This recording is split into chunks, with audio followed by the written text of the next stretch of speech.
So this beauty is my table saw, and I just recently got it, and I showed you right here how I did that. But anyway, I'm going to start working on her now, and I've got this insert plate, and currently it's not very good looking, as you can tell, and this is my new one. Well, not quite yet.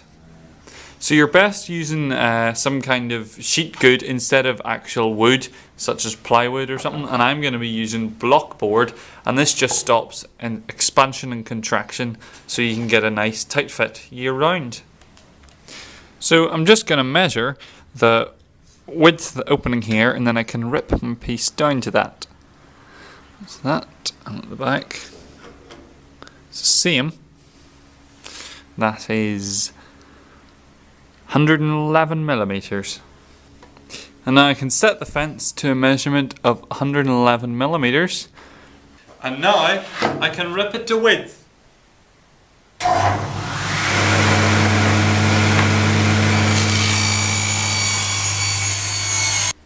Now I can check that it's right, and yep, it is. It fits in with just a tiny bit of play, and now I just need to do the same for the length.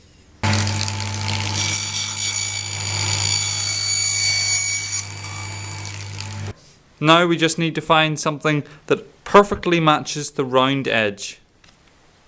So a 48mm diameter Forstner bit fits into the corner, which means the corner has a radius of 24, and I have my circle jig, and this hole is the same as this, so I can use this to find the curvature radiusness, and I just need to mark it on this piece.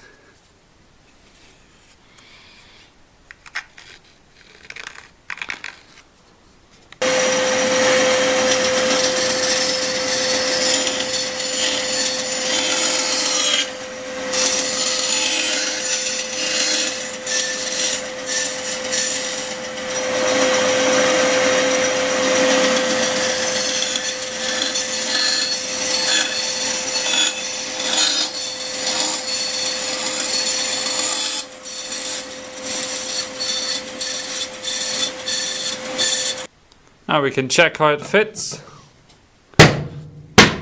Perfect. No wibble wobble, no jimmy jammy, but oh, bugger, got it stuck. But wait, just rise up the blade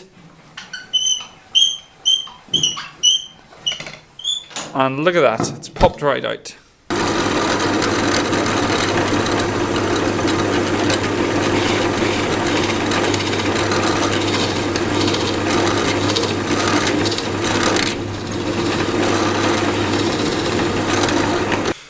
Now with the hole cut, I can easily pop her in and lift her out, but the only problem is it currently isn't the right thickness, and I need to cut that down. So I'm going to measure inside these little metal tabs, but if you can see there, my saw has little set screws inside each metal tab, and those can be adjusted to make the top flat. Now here is a perfect example of why I need a zero clearance.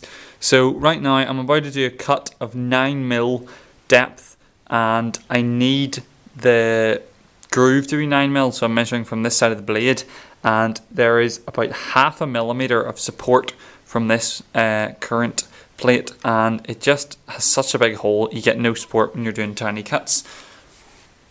Warning! Unsafe cut!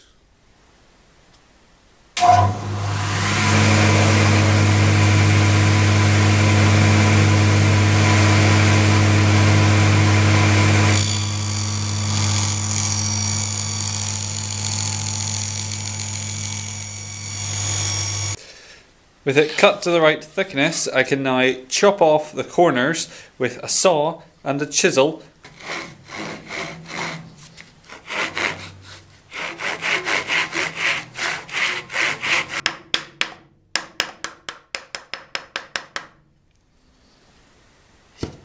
So she's fitting very well, but at the front here she's still a bit high. At the back it's pretty good back there, but easily changed. Just use this boil, and it's too small, bugger. And now the top fits in lovely and smooth, no sticky outy bits. And now the final thing is just to cut the slot inner. Now the safest way to do this is just to turn it on and run through the insert, and then to glue a spline in the slot at the back here. But that'll have a spline in the back here. So I'm going to use a not so safe way. Now I don't recommend this, and you do it at your own risk, but I'm going to do it. And you can do it the other way, it's perfectly safe, but this way is a bit dodgy, so if you don't want to do it, that's alright. So I'm going to start by removing the riving knife, and this will allow me to raise the blade fully into the insert plate here, and the riving knife won't get in the way. Now I'm going to turn on the saw and raise the blade to full height and then turn it off.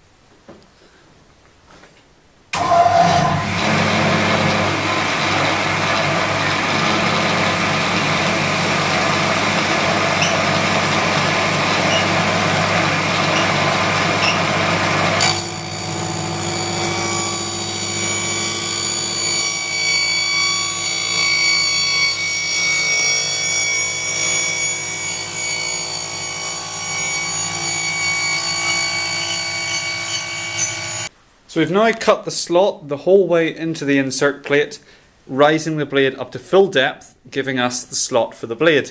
But the problem is, there's no slot for the riving knife. So we're going to take out the new insert plate, put in the old one, keep the riving knife off, and cut the slit the whole way down to the back, so there's a slot for the riving knife.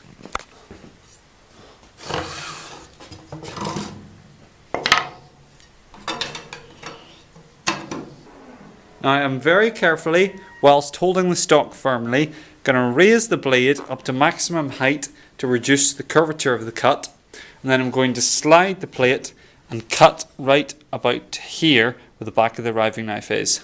But it's important to hold it very tightly because it's stuck in between the blade and the fence.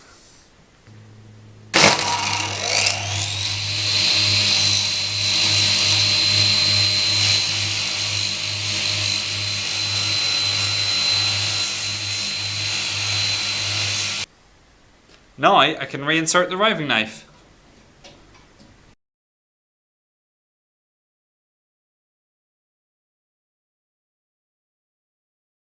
And now the new plate should just sit on top.